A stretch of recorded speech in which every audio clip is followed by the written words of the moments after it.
Nothing I know fi do for you. She be not like had a time if I no die for you. Other girls them feel fine, but them no fine pass you. Other girls them feel get, but them no get like you. Sit down, come make I give you this love. Welcome to another episode of Stuck in Real Podcast. I'm one of your hosts, Reflex. And I'm your host, Capo. Welcome back to the table, bruh. I know, man. It's been a little minute. It's been a minute. Yeah. You been out here securing the bag, doing your things? Yeah, you know what I'm saying? trying to get that bag alert. I like that sweater, too. Oh, yeah. You Hey, know, listen. I copped this on the website. I know. You see, he buys the team, too. Oh, on the website. Yeah. StuckInMiddlePodcast.com. If you are unfamiliar with the platform, appreciate every first listener right now listening and watching on YouTube. Hit that subscribe button so you get updates every time we drop something new. You hit that ringer. At SITM Podcast on all social media platforms. Definitely want to remind you this is a platform for entrepreneurs, innovators, creators of African descent, where you hear stories, ideas, and advice on just how we can break the mold, how we can build. You heard? We are blessed to be in the presence of a CEO, a financial educator, a sports agent, a speaker. Ladies and gentlemen, welcome Dominique Stapleton, Stuck in the Middle Podcast, yo. I gotta clap for myself. How you feeling? I feel great. I feel really good. You look today. good. Oh, thank you. For those who don't know who Dominique Stapleton is, who is Dominique Stapleton? Dominique Stapleton is me. I am she. She is her. It's like Poetic there. No, as you stated, I'm a financial educator and new sports agent. So all the athletes out there, basketball players 6'3" and above, look for me because I'm looking for you. Okay, small plug. Why you gotta be 60 or above, bro? Yeah, What's that's the discrimination. A slight discrimination, but it's kind of easier that way. You know, That's I'm what they're already a looking for. female at a disadvantage. I'm not trying to take somebody 5'4" in the league and like, look, you got to give him a chance. Like, I prefer somebody, you know, where we could just start off on an even playing field. So what sports are you focusing on, you know, just being a new agent? So you focus on what you're licensed for. So right now I'm licensed for NBA. And I'm in the process of getting my WNBA and my FIBA, which is the International Basketball League license. So within the next 30 to 60 days, I should have all three. So everything basketball, that's what I'll be focusing on. So you licensed right now? I am I didn't official. even know you are Official. officially I am licensed. official. I didn't even know that was a thing. Like I thought, you know what I'm saying? You just be like, I'm about to be a sports agent and just go out and do it.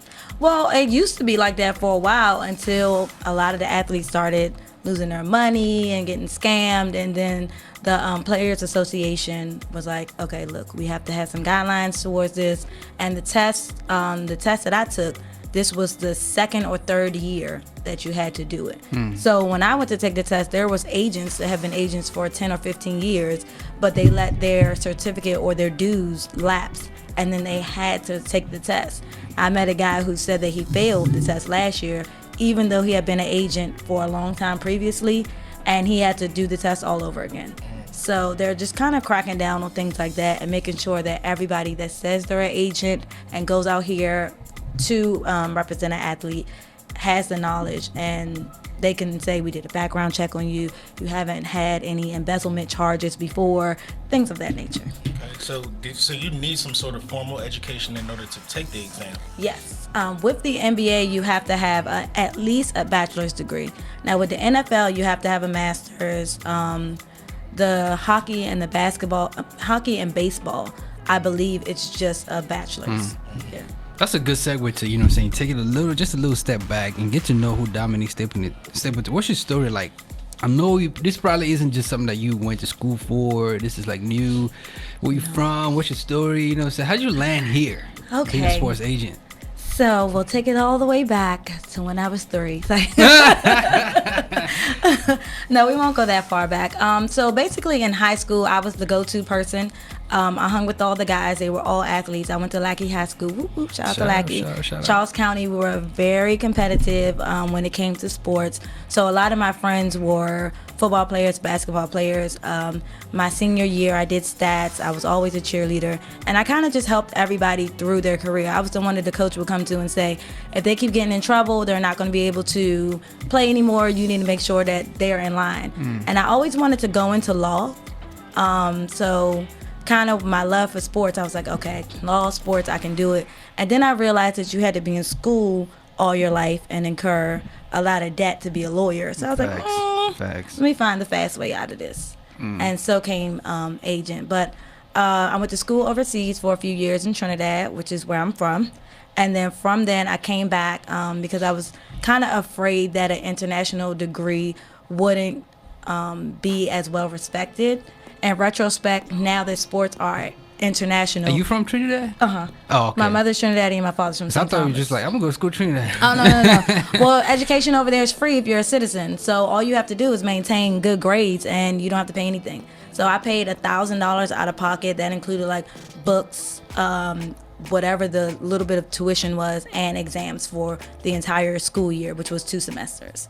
So it was very cost efficient versus when I first got out of school, I went to Morgan and I was on a payment plan paying like $1,000 every 2 weeks. How'd you end up in Bowie that you know Charles?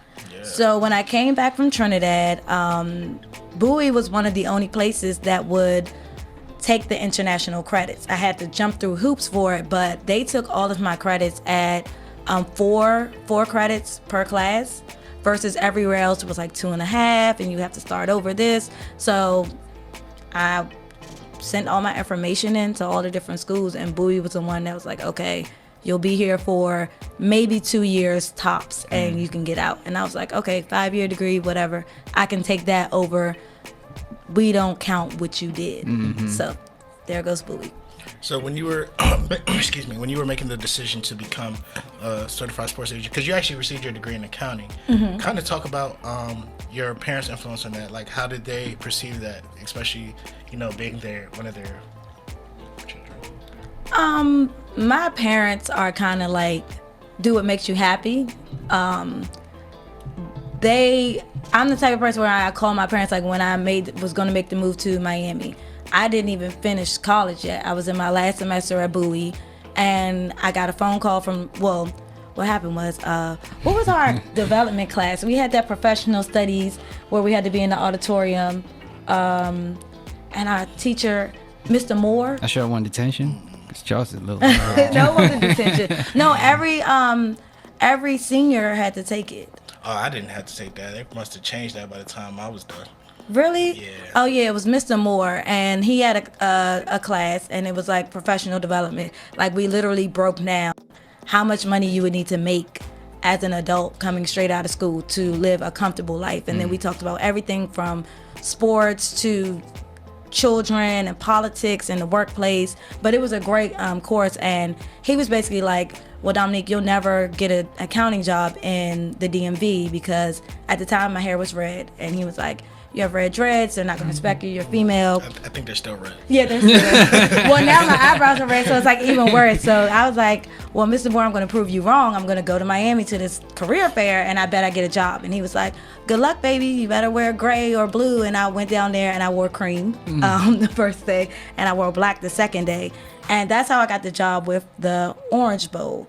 So I called my parents, and I'm like, yo, Miami just called me. They said they need me to come down in 2 months to start a job where I'll be making like 20% of what I make right now. And my parents were 20% like... 20% less. Yeah. No, like... More. No. Like 20% total of what I was... Yeah, so I paid for school out of pocket. I was bartending. I was like making crazy money. Like $1,000 a night, crazy type of money. Paying for school, paying for my apartment. Yeah. Bro, I'm about to get a license in bartending, bro. Yeah. And DC, it's... cap season, it gets crazy. But and so moving to Miami with the position, I think I was making $1,800 a month, so it was considerably less. My parents were kind of like, do what makes you happy, like let's work the numbers out, let's figure out the best place for you guys to live. So everything, they're kind of supportive, but it's a thought process throughout. It's like, did you think about it? What are the steps that you have to do this? What's the long term? What's the end goal? And once I can answer all those questions, my father's like, cool. My mom is a free spirit, so she's just like, go with God and have fun. So while in Miami, Stapling Success was born. Right. Well, what's that story? And what is Stapling Success, first of all? So Stapling Success is my baby. It started out, I was doing financial education, personal financial coaching for millennials and entrepreneurs. So it was based with credit repair, bookkeeping, and then like debt management, things of that nature. What happened is all my friends are entrepreneurs. They all do hair, makeup, lashes, and I was like, I need a hustle. I'm only making $1,800 a month down here. I don't have time to bartend. I'm in an office all day. I need something that can bring me some income. And my friend sent me this company called FES. And so I was always like helping my friends with their credit and things like that. But FES was a platform where it was expedited. You had support, you had a team around you, and their company was already like BBB accredited. So I kind of signed up with them. And then they were like, well, you don't want to brand us, you want to brand yourself. And then came Stapling Success. And since I already had the accounting degree, the bookkeeping, the debt management, everything just kind of went hand in hand. Their platform and kind of branched off and built my company that way. How hard was it, you know what I'm saying, to get it from the ground up? So I would say that at the beginning it was hard, but with the coaching around FES, they kind of birthed the entrepreneur in me. I always had it. It kind of gave you the drive. Like if you want a business, you need to be making 90 calls a day. You need to be emailing people back. You need to be posting on social media. All of those things I did not know prior. You know, they teach you in school how to build a business, how to do your business plan and X, Y, Z, but they don't tell you like what the hustle and what the grind really means. So starting out, FES was really helpful and influential in me building my business. Now, when I branched off from them and I had to figure it out on my own, that's where like the difficulties kind of like came in, you know. I'm like, oh, I'm not using their platform anymore. Things are not being expedited. If I have a customer complaint, I can't blame it on them. I can't say, oh, we'll call the head office. It's like, no, I'm the head office. I have to answer all these questions. I have to be accountable. So that was a bit of a, you know, growing pains. Okay. Going through your social media, I see that you had the opportunity to meet Gary Vaynerchuk. Yes. One of my biggest idols. You met Gary V? Yeah. Talk about that experience and what that meant with the startup of Stapling Success. So I met Gary V 2019 Super Bowl in Atlanta. That's last year. Last year, yeah. Wow, okay. So after I moved from Miami, my sister got a promotion in her business, and she's like, yo, can we move to Atlanta? And we moved together. So I was like, oh, Atlanta gets cold sometimes. She's like, let's do it. So we moved to Atlanta. Atlanta is easy for entrepreneurs. Super Bowl, fast forward, Super Bowl's in Atlanta. I moved back here, so I go to Super Bowl for a whole week, and Gary Vee was having an event. Him and his brother started a sports agency, yes. Vayner Sports. So we went to a bunch of events, and the Gary Vee event kept selling out. First of all, the tickets were like $250 a piece. So I was like, ooh, $500. What are we gonna do? So I was like, chance to meet Gary Vee, we're gonna do it. Because we had, while we were in Atlanta, we ate, lived, breathed Gary Vee. Like we used to wake up in the morning like, if you're tired, you shouldn't be tired because Gary Vee says. You know, he starts going over. You're like, all right, I'm not tired anymore. I'm good. So we went to, the morning of, I woke up very early and I was like, oh, let me just check one more time. Prices of the tickets had went up, but they had like a few left. I instantly copped them. Me and my sister went in there, and it was a line around the building to meet him, like around the venue to meet him. We stood in the line. As we got to the front of the line, he had to go on stage for the panel. And so afterwards, we just stood there and we were like, I didn't come here for nothing. Like, I'm going to talk to him. And my whole thing was I wanted to pitch my financial literacy I was business. just going to ask what you're asking. Yeah, I asked him about my business. I was like, hey, you guys just started Vayner Sports, and Vayner Sports is very entrepreneurial. That's the whole thing. They want to build the next generation of athletes. Whereas though, if you decide, Charles, that you're going to play basketball, and in your second year, you're like, you know, I'm tired of this. I don't want to get traded anymore. You have already started your business plan. You've already started your blueprint. You've already gotten sponsors and things like that with Vayner Sports to where you can say, I'm going to take all the money that I've made thus far, and before I get injured and worn out and my wife leaves me because I'm angry all the time. My basketball wife. Yeah. Who was just here for the bag. Right. Before she leaves it, I'm going to pivot and do something else. So I was like, yo, you need this in your business. And I'm not sure if you guys have it, but, you know, I was shaking. I was very nervous. And he was like, you know what? I don't actually know if we have that, but here's my card. Reach out to AJ, who's his brother. Send him an email on Tuesday and tell him that you spoke to me, and we'll go from there. And it was crazy because I reached out on Tuesday. I CC'd his brother and him. We had a few conversations, but my business just wasn't, it wasn't where it needed to be at the point. So that was like a learning curve for me because they asked me for so many different things. And I was like, I'll get back to you. Oh, we're in the big leagues now. Yeah, Okay, yeah. This is what I need. So, I humbly just bowed down and said, all right, so these are the things that I have to work on. Did you say, hey, keep that door open in case, in the future? Yeah, I mean, the door is always going to be open. All you have to do is push it. So, it was just a learning experience for me with all the things that they asked me and what they were looking for.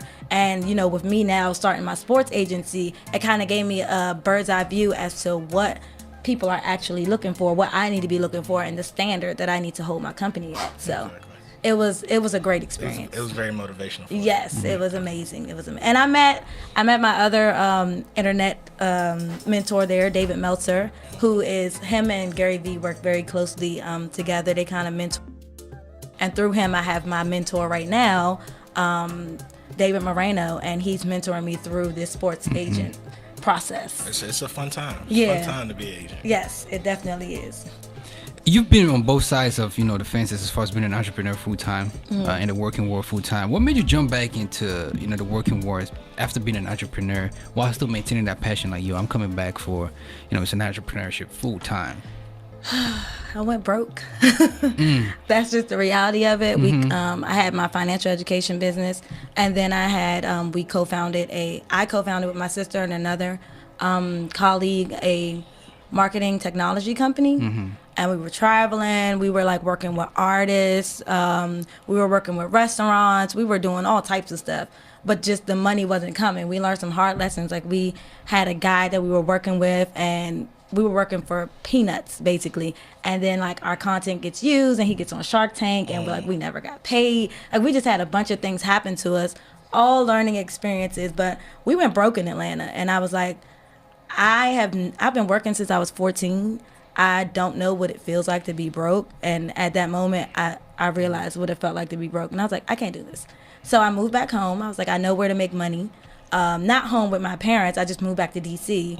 And I did what I knew how to do, which was bartend and hustle my way back. So I got my money back up, and then from that, I'm just building my agency. Okay. How difficult is it to navigate the sports industry being a minority, and not only a minority, and a woman minority as well, an African-American woman? So I can't really speak to front office conversations and like the respect in that remark because I haven't gotten there yet. But right now is an amazing time to be a woman in sports, to be a woman doing anything, to be a black woman doing anything. It's so much camaraderie, and we're getting so much support. That's kind of why I decided to jump into it now, because I was like, it's now or never. But as far as like players and things like that, players have been reaching out to me crazy. I've actually been shocked at the amount of people that have reached out to me like, hey, I want you to represent me, and the conversations that I've been having and the trust that people are willing to put in me as a, African-American female. But it kind of just goes back to most of the basketball players are African-American males, and they were raised by their mothers. So it's kind of like they have that mutual respect or that thought that, okay, if she's anything like my mother, then maybe I'm in good hands. But the only thing that I've kind of ran into is as I'm going to games and stuff, scouting, the kids think I'm their age. So the level, I won't say of respect, but when I say I'm a sports agent, they're looking at me like, really? You? Like, let me see your I should have credentials. ball hard a little bit more. You know what I'm saying? I should have Not took even that that. shot. They're just like looking at me like, I had a little boy actually was like, so what school you here representing? I was like, oh wow, no. I was like, I'm grown, baby. And he was like, what you mean? I was like, no, I'm an agent. Like, I'm here. I'm trying to sign one of y'all. Like, that's what I'm here for. But if maybe we have this conversation after the draft, and after, I go through those processes with talking to coaches and GMs, maybe then I can answer the question a little better. So we see like Rich Paul, you know what I'm saying? He's like a Local? yeah, you know what I'm saying? Just like that black, guy. yeah, he's the guy He's now. that guy. And we talked a little bit earlier about you attending your sports agent license.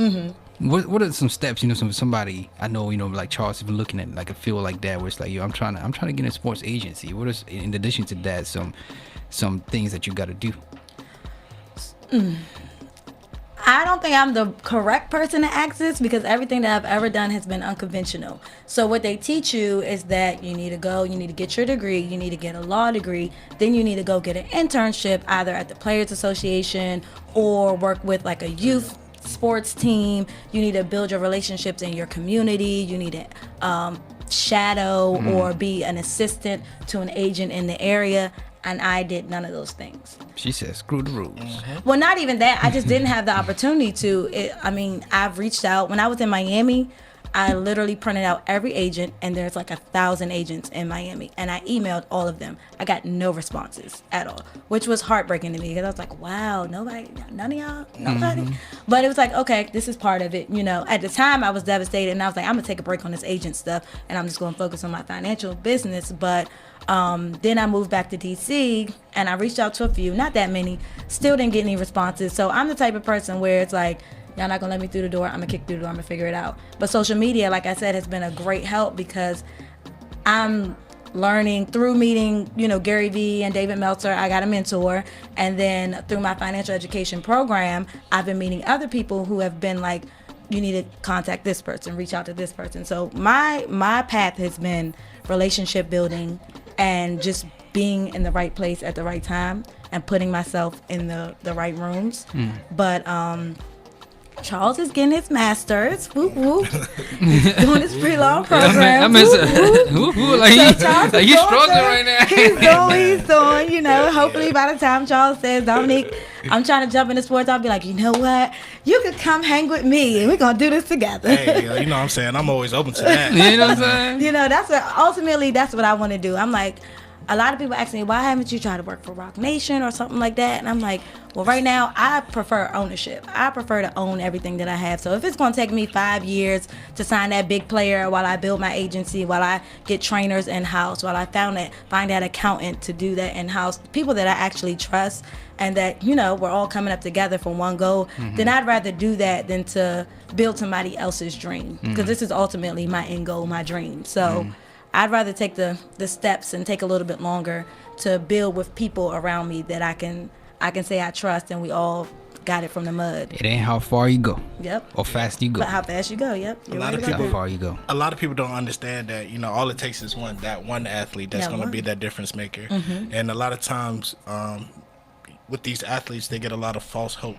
How do you navigate, keeping expectations and reality on the same level? Because an athlete might expect that huge contract or to make it to the NFL and not want to go to that amateur or semi-pro league. So how do you navigate through that? I am very transparent. I'm very honest. Every conversation that I've had, the first thing people ask, who have you represented?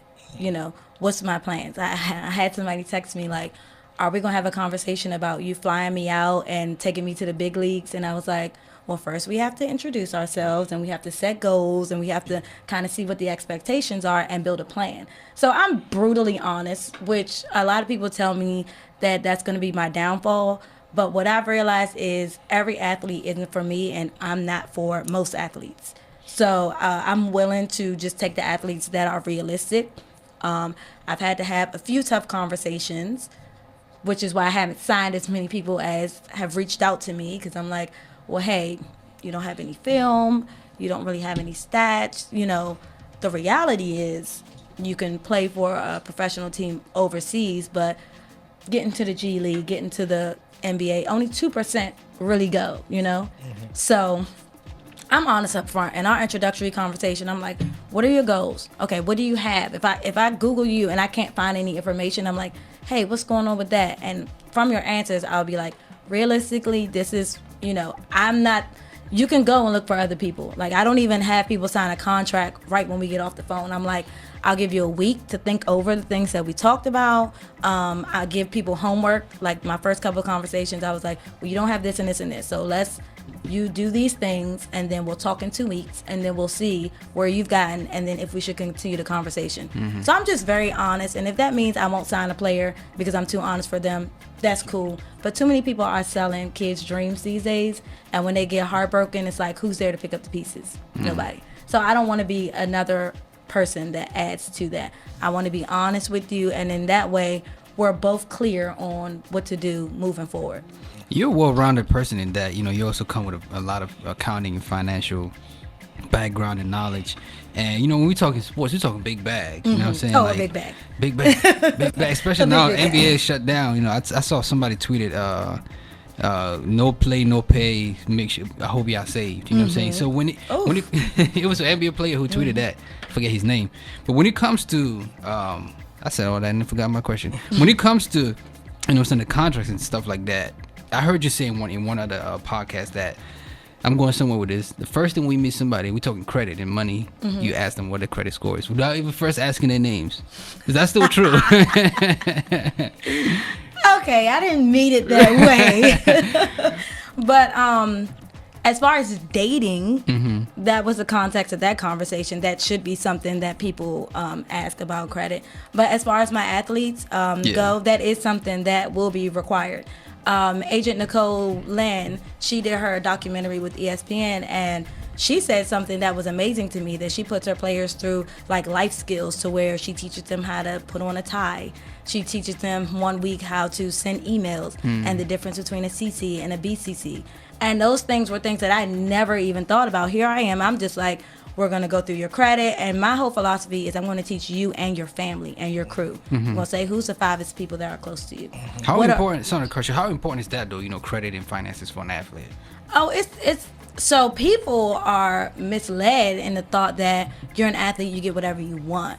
The reality is traditional banks don't necessarily even want to deal with athletes because of the fact that they don't have the financial education. The contracts are so sporadic. And they just have bad habits. So you might get an athlete that has a 400 credit score, but they have this $1 million contract, and a bank they have to leverage, like, okay, so clearly he doesn't know how to manage this money that we're trying to give him. He has $1 million in collateral, so he's expecting this line of credit from me, but what's the likelihood of him paying it back? And in the NFL, most of the contracts aren't even guaranteed. So if I'm an NFL player now, it's like, so if he gets injured or he gets cut, how much of that are we looking to get back? So a lot of times players have to go non-traditional routes, or they have to pay straight cash. Like these houses that they're buying, guess what? Because your credit score is a 400, you're paying a little bit more. Now the realtor and everybody's going to work with you, or you're not even thinking about the price because you're like, I got a big bag, I'm about to get this 6-bedroom house. But the reality is you just spent a couple $10,000-$20,000 more dollars than you needed to if you would have had a good credit score. Not even to mention, now you want to go into business, you want to be an entrepreneur. They don't care that you're this person. They care to an extent, but at the same time, too, you still have to have some type of financial background for them to loan you this money. And then when you get out the league, now you're just a regular person. Now they don't play with the Wizards or you play with the Warriors anymore. That doesn't matter. So you've went with this 400 credit score this whole time. Now you're retired. You need to move into an apartment. You need to do this, and you can't do it. Then what? So there's even like players on practice squads for the NFL. I was reading a story for the NFL and MLB. When they get cut, they can't go and get another apartment. They're living out of hotels because their credit scores are so bad. They don't have enough money to rent another apartment or, rent out an Airbnb for this amount of time because they're living contract to contract. And once you get cut, it's like, well, I only have, say, $15,000 to last me for the rest of the year if nobody else picks me up.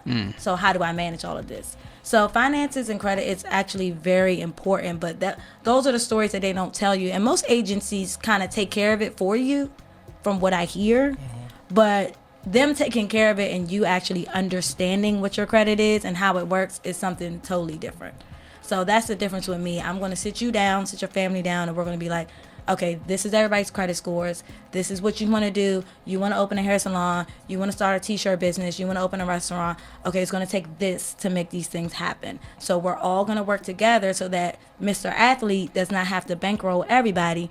Everybody can kind of contribute to their own dreams. Now, I'm not saying that he can't help you along the way, but the success of your life is now not riding on this person's back.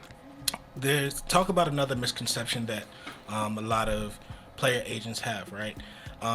a lot of times athletes expect for agents to handle their day-to-day lives, their personal lives, their bank account information or their accounting information, their negotiations within organizations. Their laundry. Their laundry. So kind of talk about how important it is for an agent themselves to have a team surrounded by them, but also what service agents are supposed to function with the athlete. So honestly, since I'm so new in it, I am not sure where the line gets drawn, because every agent that I have spoken to does everything that you just said. Literally, they take care of their lives. But like Dwayne Wade had an agent and he had a manager.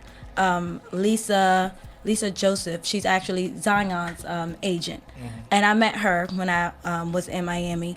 And she kind of handled the day-to-day things so that the agent can handle the negotiation things. And then he had a lawyer that handled those other things. So I guess when you get to a certain caliber and you can pay all these people, you have different people allotted for everything. But somebody like me or like Nicole Lynn says, I mean, she's getting you a new apartment. She's reminding you of your girlfriend's birthday and sending out flowers. Like, these are all things that, you know, your agent is supposed to do, because ultimately your job is to play the sport that is going to pay us. So we just need you to focus. And as far as the team around me, right now, me and my sister, she's rocking with me the whole way. I have some people that will do PR, marketing, and things like that. So I have some people in place. But, you know, once I sign my first player, it's kind of like it's me and you trying to figure out what makes your life easiest. Now, at a certain point, I guess maybe I'll draw a line. But the people that I've been scouting and talking to, they don't seem outrageous. They're also not that Allen Iverson person who has been scouted since they were 11 years old, and now they're expecting you to give them $1,500 for them to go to the club, and like, if you want me, you have to do these things. I'm not scouting people like that at this point in my career, because I'm just starting, and I don't have those resources to give that type of player the things that they're expecting or that other agents are offering them. So I haven't run into those things as yet, but let's talk in about a year, and then we'll see. We'll see how the answer to that has changed. What's your favorite color? If she don't say red. It's not red. It's actually black. My favorite color is black. Red is just the hair, and then I did my eyebrows, and now everybody knows me for that. And it kind of just suits me, so I go with it. But red is not my favorite color. How many siblings do you have? I have 2 brothers and 1 sister. When's the last time you were in Trinidad Tobago? August. This past August? Hennessy or tequila? Oh, okay, so I'm old now. So I'm drinking more dark. Not necessarily Hennessy, more bourbon than Hennessy. Hey. But I love tequila. I worked at a tequila bar for 3 years, so tequila is my love. I just can't do it all the time. I've been doing 1942 or Clase Azul. Hit you right there. I just can't do it anymore. I tap out too early now. So I'm drinking bourbon, a little Angel's Envy, Jameson and ginger. You know. What's the love life looking like? Ooh. I took it there. I don't have one right now. I was in a relationship for about 10 years. With one person? Uh-huh. Hey, what happened? High Just school married at that sweetheart. point now. We went to prom. We did the homecoming, all that. First apartment together, all that stuff. Nothing really. Like, we're still great friends. We talk all the time. It's just at a certain point you have to say, like, okay, you're growing this way, I'm growing this way. And if we are to come back together and, you know, get married and do all those things, we got to grow for ourselves. We have to figure out some things as adults and separate people, because all I knew was him, all he knew was me. And then we realized at a certain point, like, you're a little different now. I'm a little different now. And you go through that from being, 16 to now I'm 29. That's a long time. I think, so we met in 2006. So that's a long time, 2006 to 2020. You go through, you change as a person. So we just kind of changed. And before we got to that point of like resenting and hating each other, we was like, let's just take a pause for the cause and see if we come back together and it works, great. If it doesn't, we'll always be friends. You know what's funny? I got a story about that. I don't know if I ever told you about that. What? About him giving me a call. So This guy. so Simple question. No, don't begin to air our business. so it was real funny. It was real funny. So this is the time when we were in school. Okay. I've known Dominique for some time. Thanks. And we had a project. We were working on the project together. So I think I called you or something like that to answer a question. So I get a call back. It's from your number, and it's him. And he's like, "Yo, who's this?" I'm like, I don't think you ever told me this. Nah, but it was it. I knew what it was. So, and I think he understood that as well. So yeah, we just had a conversation, and there was no need to address it because it didn't get out of hand. Oh, wow. Yeah, definitely. Well, as you guys see, he's very protective over his boot, okay? Hey man, that's how it should be. That is crazy. I never knew that. Look, 5 years later, and stories are now coming out. You gonna make us send one of those? You gonna make us send one of those future texts? Yeah, that's right. I know the corona out here. I'm just trying to see if you you're alright. Before I ask, I got a final question. Before I ask that, what's one misconception or one thing that people get wrong about you?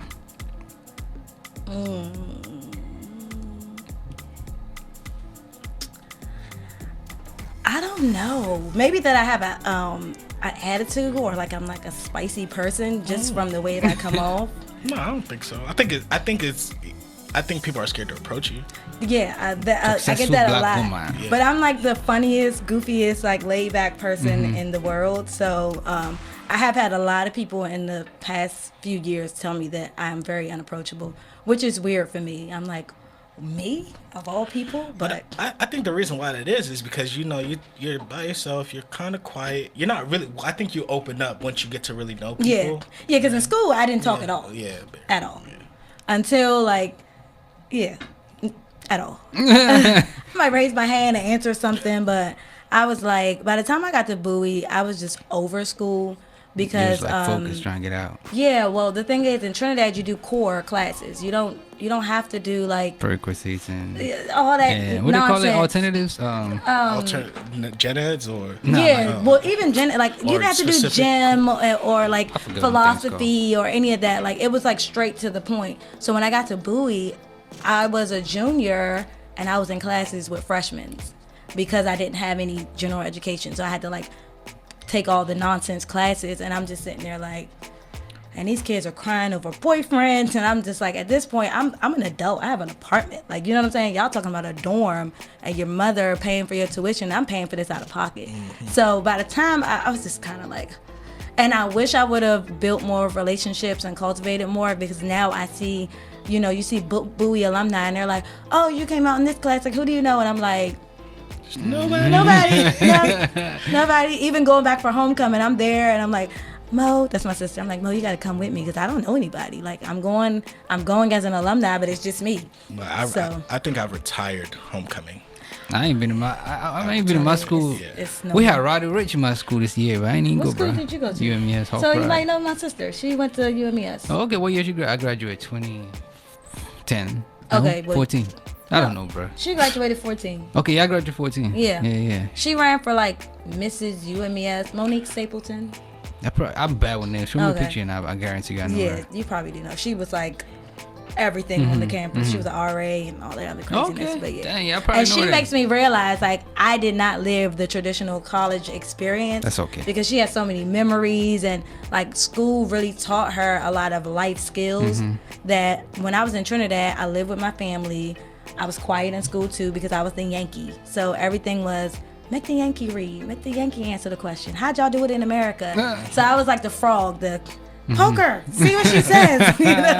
So it was the same thing when I got to Bowie. I'm like, oh, now I'm the old person in the class and I'm just ready to go. So college for me was like, let me get out, let me hurry up and finish, versus oh, this is an experience and I'm building lifelong friendships. It was like, no, my work friends were my friends I graduated from high school with. We were still all really close. We're still close to this day. So I was like, I don't need any new people in my life. Yeah. Do you feel like there were any skills that a HBCU education gave you over another institution? So I always have that argument with people about HBCUs. I went to I grew up in Charles County, okay, let's go back. In Trinidad, it's predominantly Black and Indian. Then I moved here to Tennessee. It's all white. Me, my family, and like one family in the area was the only black family. Then we moved to Philly. It's all black. Then I moved to Indian Head, and it's like everybody. It's like a whole mix-up. That's out there. Yeah, that's where I live. So it's a whole mix-up, and that's where I grew up.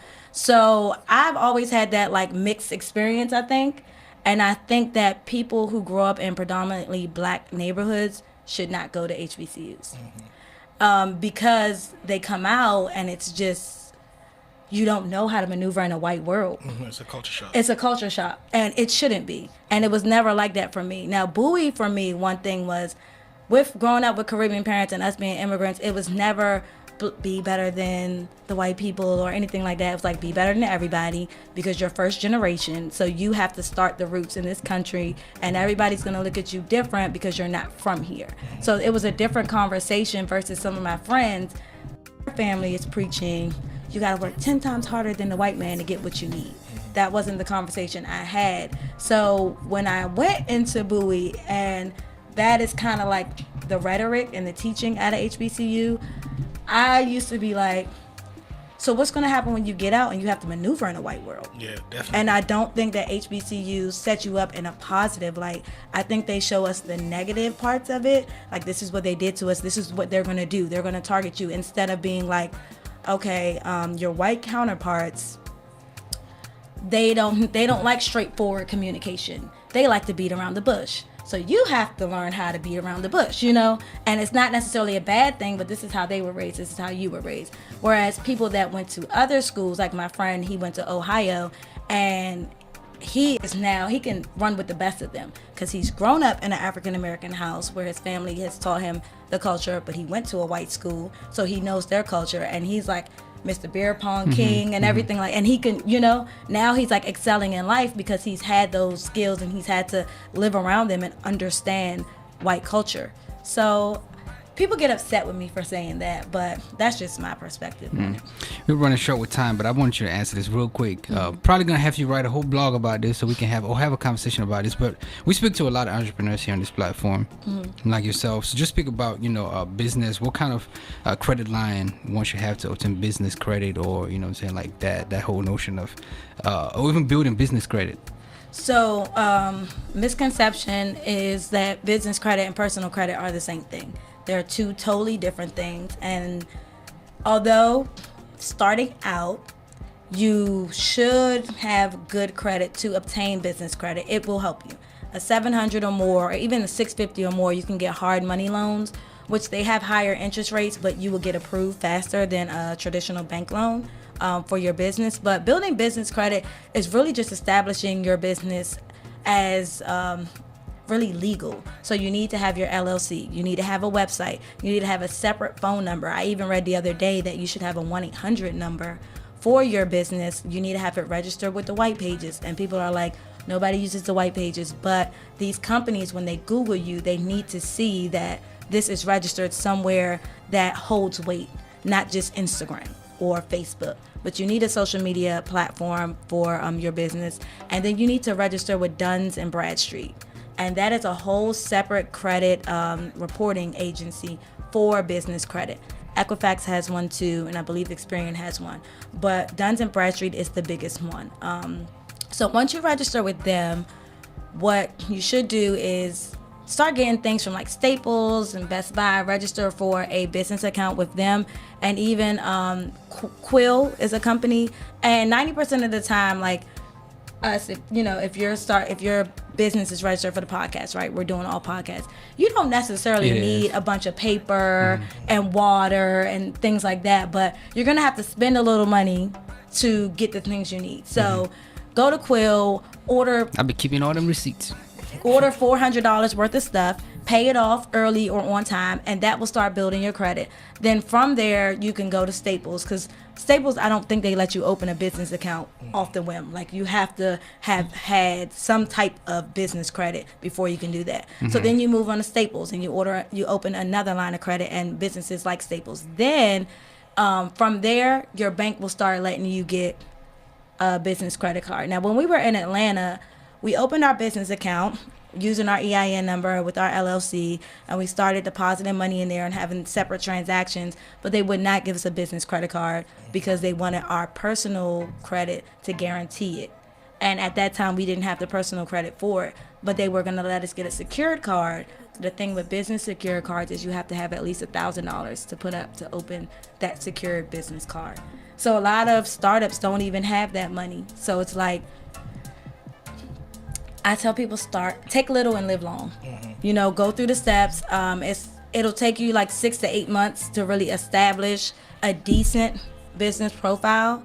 And then if you've been banking with, like I'm with Navy Federal. So I've been banking with Navy Federal for all my life. And then my business credit gets at a mid-range. Navy Federal is more willing to work with me because I have other accounts with them. And now I'm starting my business, and they're looking at it like she's going to need some money at some point, and then that's more money for us. So I tell people, stick with the bank that you've been with, go through the steps to register your business and make sure it's legitimate and all the factors I just spoke about. And then spend money where you don't necessarily need to, you know, even like Vista Print, places like that. I mean, you might need some of that stuff, but you might not. Just spend the money, build your business credit, and then get the things that you actually need as far as loans and things like that. She said all that for free. For free. That's our problem. I give out too much for free. Dang. Hey, listen, man. We enjoy this conversation. Yes, I had a great time. I learned a lot for I had myself. a great time. That last part, you gotta have to expound on that. You know what I'm saying? Another time. Y'all can call me back anytime.